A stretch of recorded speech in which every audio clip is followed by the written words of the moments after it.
Hello and welcome to the program. Our today's topic is Evaluation of Curriculum, a critical study of curricula at school stage. The objectives set for the lecture are to have an understanding about curriculum evaluation, to get acquainted with school curriculum, to have a look over the aims of school curriculum, to comprehend the knowledge of criteria for the evaluation of a program at school stage, to evaluate critically school curriculum.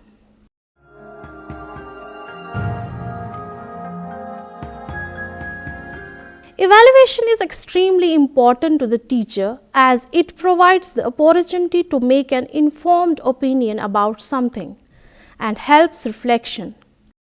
Evaluation is concerned with looking at the strengths and weaknesses of something, the efficiency and effectiveness of how it is undertaken and the value to those who are involved. For a valid and reliable evaluation, particularly a course evaluation, it is essential to have a clear idea of the criteria for what would constitute successful outcome. That is the success criteria. Success criteria are statements of what should reasonably be expected as a result of the action taken. Curriculum change requires in school management teams, principals and board of management to lead the implementation of change in the school as an organization.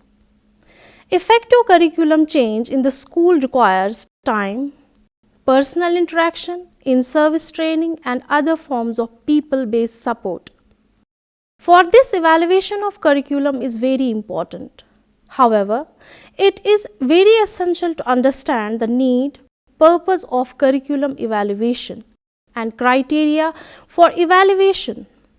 It is necessary to bring some change into the existing program or curriculum to improve further or change the program since it is not fulfilling the needs or requirements, or it is suitable and can be continued. Curriculum evaluation could be carried out historically or it can be done even stage-wise, right from objectives to that of implementation. It can also be rectified or improved from time to time. Narrowly speaking, evaluation is culminated into either scores or grades on the whole performance. In the broader connotation, evaluation goes beyond the level of the individual performance and looks forward in absolute terms. It compares against the absolute standards. Thus, it may be understood that evaluation as an integral part of curriculum development begins with objectives and ends with assessment of the achievement of objectives. Now, let's have a look over the school curriculum. School is about learning the values, norms, rituals, symbols and designated knowledge of the dominant group in power in any particular society. The content of schooling in all of its forms, written and unwritten, is called the curriculum. Curriculum must satisfy three criteria.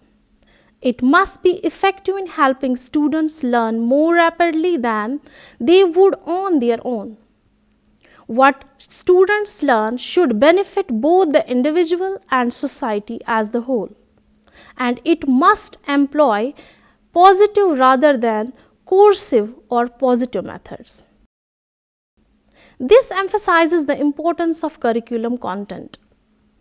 According to Kozloff 2002, there are 8 principles of effective instruction: clear behavioral objectives, good competent models, high active responding from the learner, feedback, immediate, positive and corrective, high levels of reinforcement, self-paced learning, mastery levels of competence, frequent direct measures led to instruction decisions.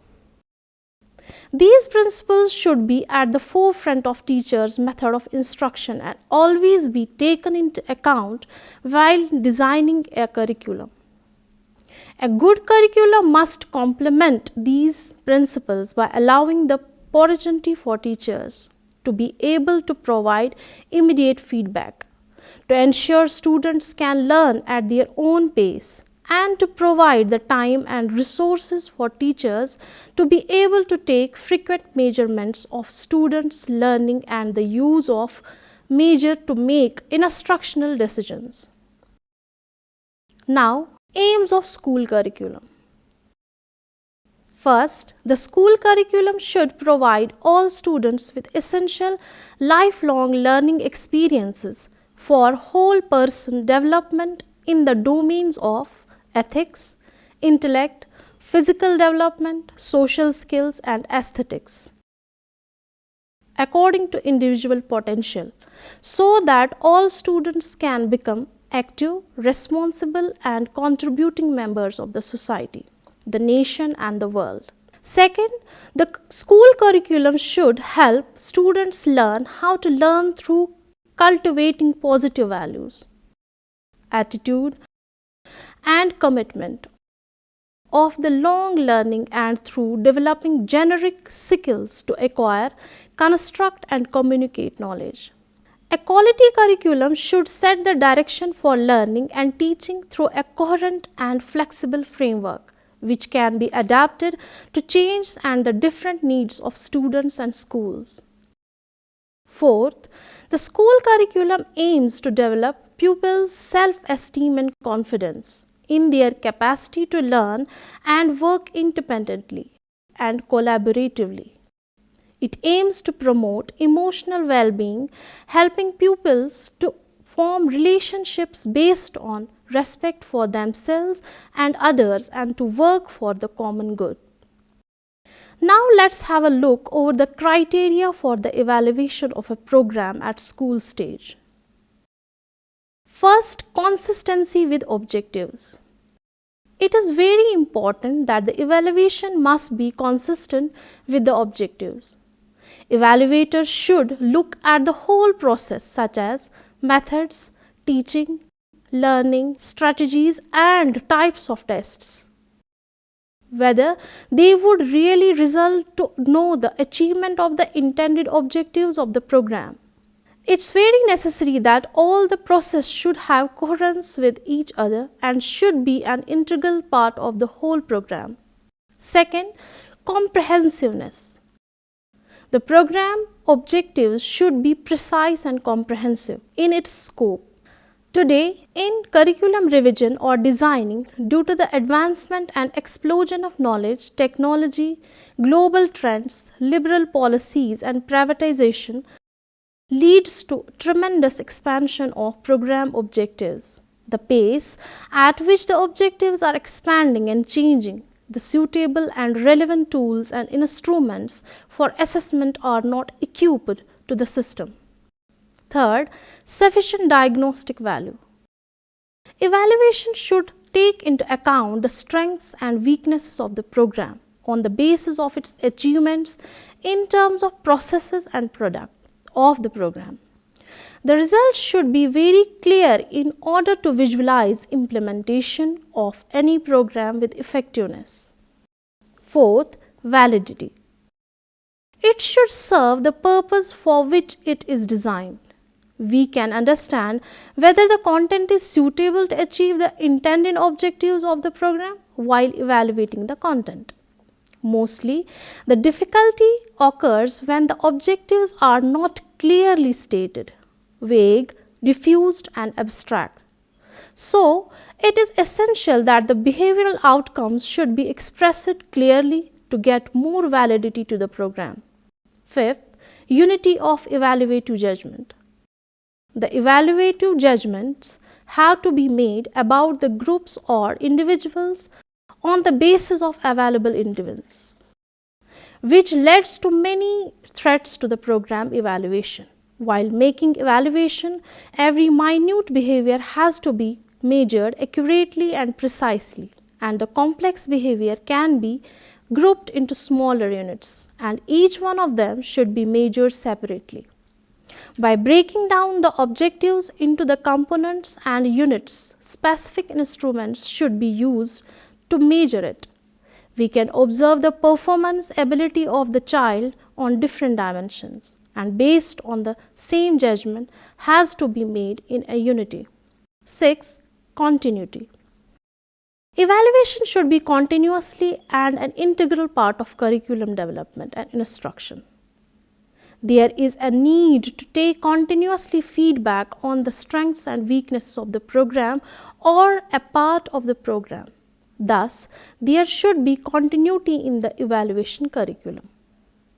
Now let us study critical study of school curricula. Numerous factors that influence education make it necessary that we should have a critical look into the theoretical as well as practical aspect of curricula in education. Among them are: first, focus on examinations. In many developing countries, education is geared mainly to the passing of examination on a narrowly selected number of subjects and competencies.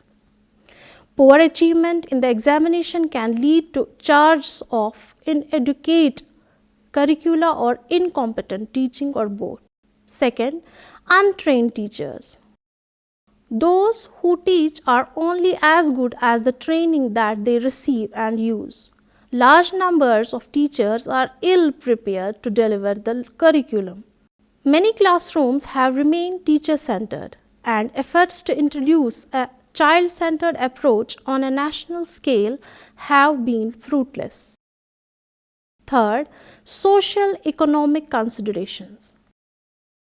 In some countries, the prevalence of unemployment is attributed to poor curricula. As in many other countries, demands are made for curricula that will promote technical skills and which enable school leavers to create employment for themselves rather than become job seekers.